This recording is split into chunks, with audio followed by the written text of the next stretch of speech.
saat ini untuk Kampung Pelangi, sungainya meluap. Nah,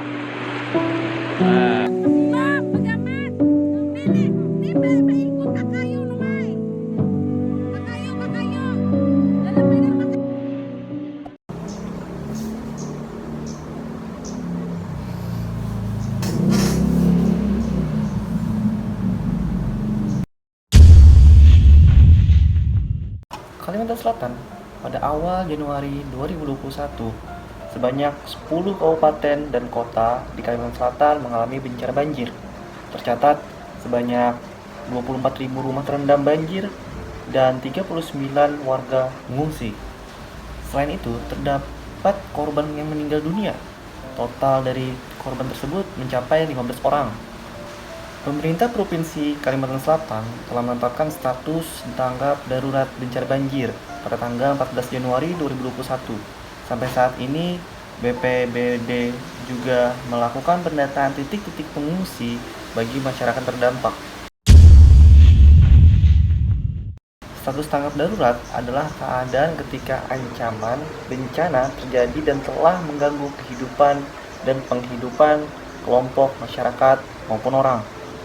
Pengertian ini tertuang dalam Peraturan Badan Nasional Penanggulangan Bencana Nomor 3 Tahun 2016. Oke, perbedaan antara status siaga dengan status tanggap darurat ialah status siaga itu keadaan ketika potensi ancaman bencana sudah mengarah ke terjadi.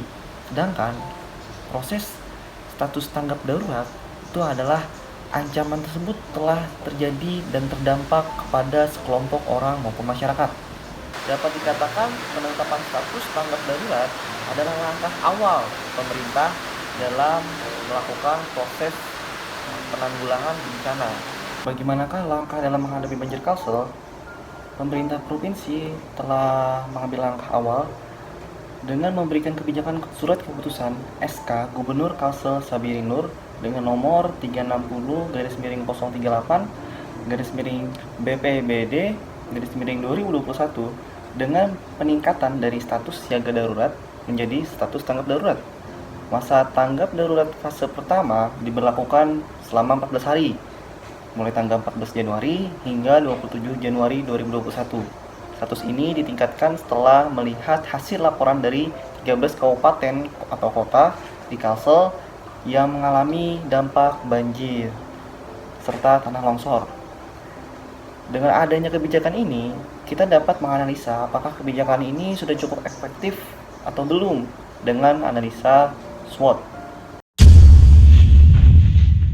Strength, kekuatan.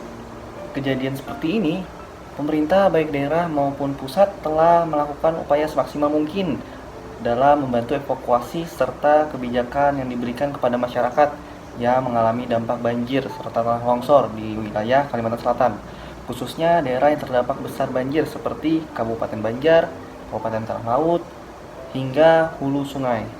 Bukti dari kebijakan ini adalah Jokowi datang langsung dengan meninjau langsung ke lapangan dengan melihat dampak banjir tersebut pertanggal 18 Januari 2021 di daerah Matapura, Matraman.